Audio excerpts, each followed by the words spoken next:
Hello everyone, ఎలా ఉన్నారు అందరూ? ఈరోజు కూడా మరో టెంపుల్ బ్లాగ్తో మేము ముందుకు వచ్చాను. ఇక్కడ శాకాంబరి ఉత్సవాలు జరుగుతున్నాయంటే చూద్దామని వచ్చాను. అందులో భాగంగా అమ్మవారికి సారె సమర్పించినారంట భక్తజనులందరూ. ఇక్కడ కోలాహలం చూస్తుంటే ఇక్కడ ఏదో పండగ వాతావరణం కనిపిస్తుంది. ఇంతకీ ఈ టెంపుల్ ఎక్కడో తెలుసుకోవాలనుందా? అయితే పదండి. ఈ వీడియో చూస్తున్నారంటే మీరు తప్పకుండా అదృష్టవంతులే. అందుకే వీడియోని చివరి వరకు స్కిప్ చేయకుండా చూడండి, సబ్స్క్రైబ్ కూడా చేసుకోండి. నగునూరులో ఉన్న దుర్గా భవానీ టెంపుల్. ఇప్పుడే ఆలయంలోనికి ప్రవేశిస్తున్నాం. చూడండి, ధ్వజస్తంభం దర్శించుకోండి. లోపలికి ప్రవేశించిన తర్వాత ఇటు కుడివైపుకి వెళ్తే లక్ష్మీ గణపతి దేవాలయం ఉంటుంది. ఫస్ట్ గణపతిని దర్శించుకుందాం. సుముఖాయో నమః, ఏకది దంతాయో నమః, కపిలాయో నమః, గజకర్ణికాయో నమః. ఆ తర్వాత గుడి చుట్టూ ప్రదక్షిణలు ప్రారంభించాము. ఇప్పుడు ఈ గుడి చాలా విశాలంగా ఉంటుంది, ఎందుకంటే 6 ఎకరాల విస్తీర్ణంలో ఉంది టెంపుల్ దాదాపుగా. ఇది 2010లో శంకుస్థాపన జరిగింది. ప్రదక్షిణలు చేస్తుంటే చుట్టూ మన ఇండియాలో ఉన్న అమ్మవారి టెంపుల్ ఎక్కడెక్కడైతే ఉన్నాయో అన్ని దేవతామూర్తులన్నీ కూడా మనకు దర్శనమిస్తున్నాయి. ఆలంపూర జోగులాంబ, శ్రీశైలం భ్రమరాంబిక, కొల్హాపురి మహాలక్ష్మి, ఈ విధంగా అన్ని అమ్మవార్లు దర్శించుకోండి.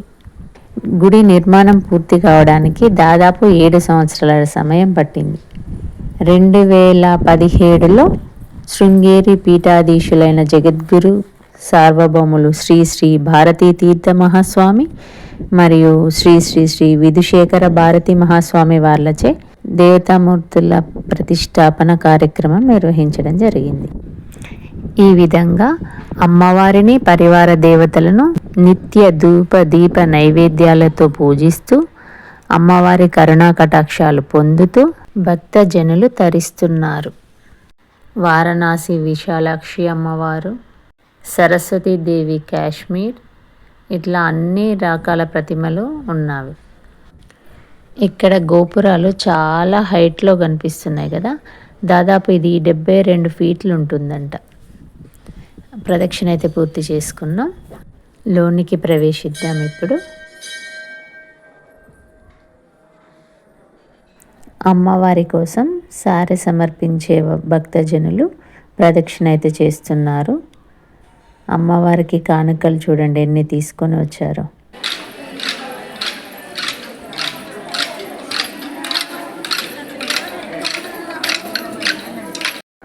ఇప్పుడు మనం అమ్మవారిని దర్శించుకోవడానికి వెళ్దాం లోపలికి. ఆ అమ్మవారిని చూస్తుంటే మనం ఏం కోరుకోవాలో కూడా మర్చిపోయి అలాగే చూస్తూ ఉండిపోయాను. మీకు కూడా అలానే ఉంది కదా. ఈ దేవాలయంలోని అమ్మవారు దేదీప్యమానంగా నిత్య నూతనంగా వెలుగొందుతూ భక్తుల కోరికలను నెరవేర్చుతూ కరుణరస వర్షధారలను కురిపిస్తుందని ఇక్కడి భక్తుల ప్రగాఢ విశ్వాసం. తర్వాత సుబ్రహ్మణ్యేశ్వర స్వామిని దర్శించుకోవడానికి వెళ్దాం.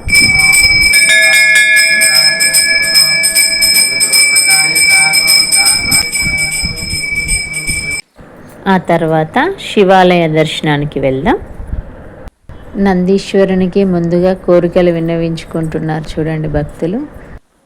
ఇక్కడ ప్రతి ఆలయము కూడా చాలా విశాలంగా ప్రశాంత వాతావరణంలో ఉందండి.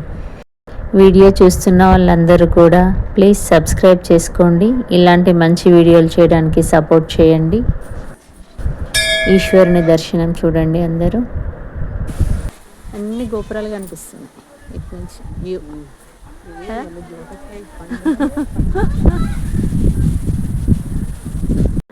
ఆలయాల దర్శనానంతరం ఇటు బ్యాక్ సైడ్ వస్తే గోశాల ఉంటుంది. గోశాల నుంచి వ్యూ చూడండి ఎంత బాగా ఉందో.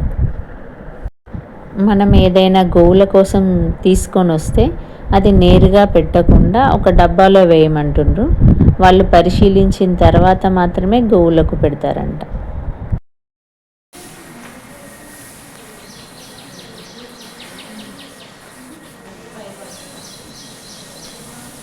పీతాంబరధారి అయిన అమ్మవారిని పసిడి కాంతులతో చూడాలని అందుకోసం బంగారు తాపడం పనులు ప్రారంభించారు. సుమారు 1 కిలో బంగారం అవసరం ఉంటుందంట. దాతలు ఎవరైనా బంగారం రూపేణా, డబ్బు రూపేణా సమర్పించి ఇట్టి బృహత్తర కార్యానికి సహకరించాలని ఇక్కడ రాసుందండి. ఈ విధంగా ఆలయాలన్నీ దర్శించుకొని గోశాల కూడా చూసేసి మళ్ళీ టెంపుల్ ముందు భాగానికి వచ్చాం చూడండి. టెంపుల్కి వెనుక వైపుకు వెళ్తే ఇక్కడ భోజనశాల ఉంటుంది. ఇక్కడ ప్రతి మంగళవారం, శుక్రవారం, ఆదివారం అన్నదాన కార్యక్రమం ఉంటుంది. శాకంబరి అలంకారంలో ఉన్న అమ్మవారిని స్తుతించిన, ధ్యానించిన, పూజించిన, నమస్కారం చేసిన అన్న పానీయాలకు లోటు లేకుండా ఉంటుందంట. ఇదండి దుర్గా భవానీ టెంపుల్ నగనూర్ గురించిన విశేషాలు. Thank you for watching.